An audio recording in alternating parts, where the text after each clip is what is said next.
بسم الله الرحمن الرحيم والصلاة والسلام على أشرف المرسلين. Salam alaikum, bonjour tout le monde. Aujourd'hui, on va voir ensemble un autre sujet avec correction. في المodule technologie et protocole pour le multimédia. Donc, technologie et protocole pour le multimédia. On va commencer par les questions, donc, sachant que les questions sont indépendantes les unes des autres. Donc, soit le protocole POP3. Que signifie cette abréviation? Pardon? Donc, soit le protocole POP3. Que signifie cette abréviation? Deuxièmement, quel est le rôle de ce protocole? Troisièmement, ce protocole utilise le protocole TCP ou bien le UDP. Justifiez votre réponse. Nous avons que l'opération inverse du POP3 est assurée par quel protocole? D'accord? Donc, soit le protocole POP3. Que signifie cette abréviation? Quel est le rôle de ce protocole? Ce protocole utilise le protocole TCP ou bien UDP. UDP. Justifiez votre réponse. L'opération inverse du POP3 est assurée par quel protocole?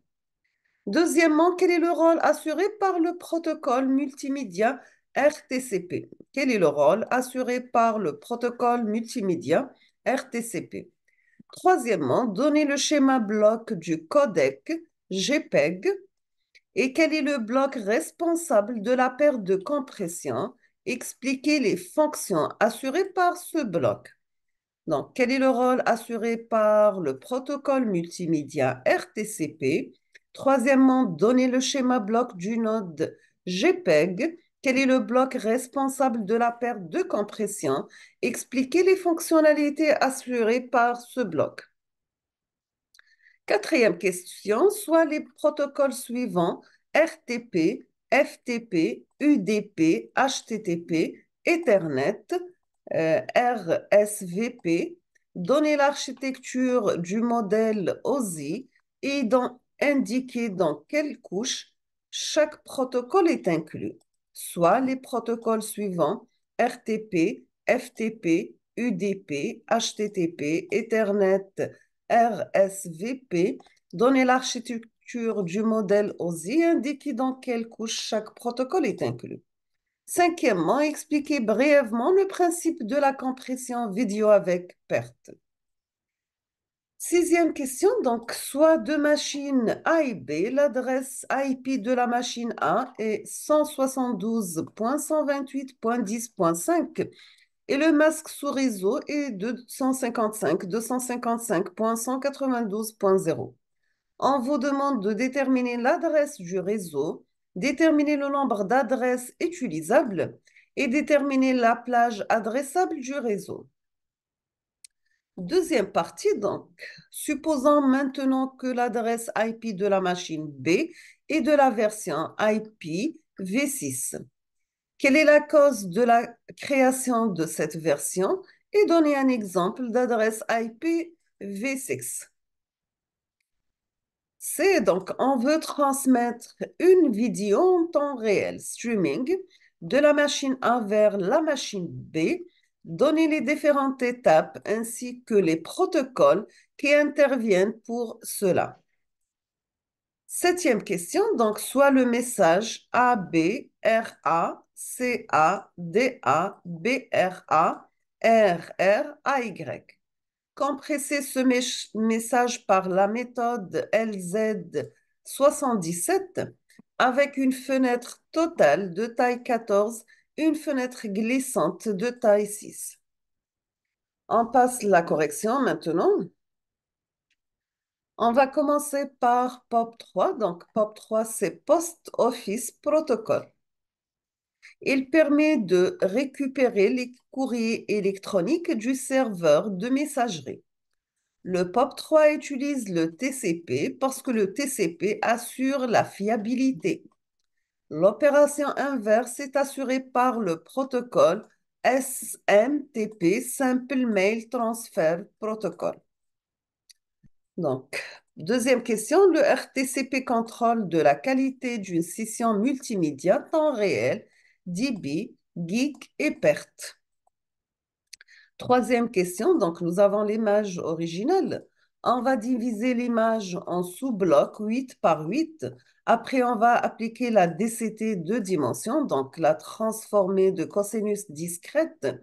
Après, on passe à la quantification, codage des coefficients, codage anthropique, canal, décodage anthropique, décodage des coefficients, quantification inverse, la transformation cosinus discrète inverse de dimension. Au lieu de la division, on fait la fusion des sous-blocs 8 par 8 et on aura à la fin notre image décompressée.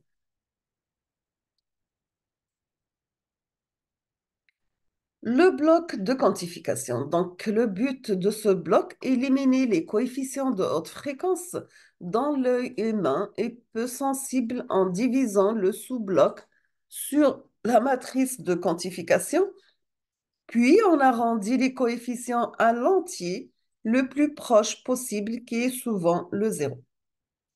Voici l'architecture du modèle OSI, donc la couche physique bit 1, donc elle a pour rôle de transmission physique des bits d'une machine à une autre transmission électrique au travers les connecteurs et les câbles. Deuxièmement, la liaison de données de trame permet de former des paquets parmi les signaux électriques, de vérifier les erreurs et de les fournir à la couche supérieure.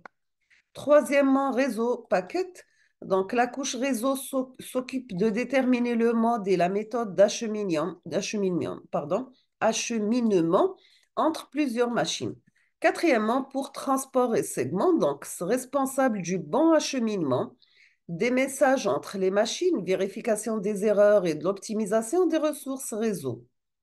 Session data, donc organise et synchronise les échanges et les communications. Présentation data met en forme les données pour permettre aux applications de les traiter, chiffrement, déchiffrement, compression et décompression. On termine avec cette application et data, donc cette couche gère les formats de données entre les logiciels. Pour les applications FTT ou HTTP, le transport, nous avons le RTP, le UDP, le RSVP. La couche physique, c'est Ethernet. La cinquième question, on a deux types de redondance. Donc, pour les redondances temporelles, on produit trois types d'images, image I, P et B. Pour les redondances spatiales, on utilise la compression JPEG. Sixième question, donc soit l'adresse IP, le masque suivant, 172.168.10.5. Le masque, ça sera 255.255.192.0. L'adresse du réseau, ça sera 10.1, 10.10, 11.00, 10.00, 4.0, 4.0, 10.10, 4.0, 0.1.0.1 et ainsi de suite. Donc, vous avez le schéma devant la solution, l'adressage du réseau devant vous. Donc, à la fin, on aura que l'adresse de réseau, ça sera 172.128.0.0 et le nombre de masques utilisables, c'est 255, 255, 192, 101. On voit bien la séquence de bits suivante qu'on a 14 bits dans la partie machine. Donc, le plus grand nombre, ça sera 16 381 plus 1, donc l'adresse du 00. En tout, on aura 16 384 adresses. Donc, pour 16 382 moins 2 adresses du réseau et l'adresse du broadcast, on aura 16 382 adresses. Le nombre d'adresses utilisables, c'est bien 16 382.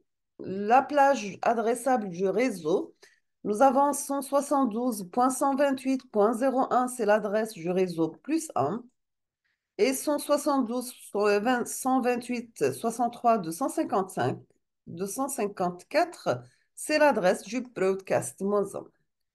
L'augmentation du nombre d'adresses IP, donc exemple, etc. Donc vous avez, sachant que X doit être en hexadécimal. La question c'est donc on ne peut pas transmettre parce que le IPv6 n'est pas compatible avec le IPv4. Et la réponse de la question numéro 7, donc vous avez le 1, le 6 et la sortie pour chaque étage.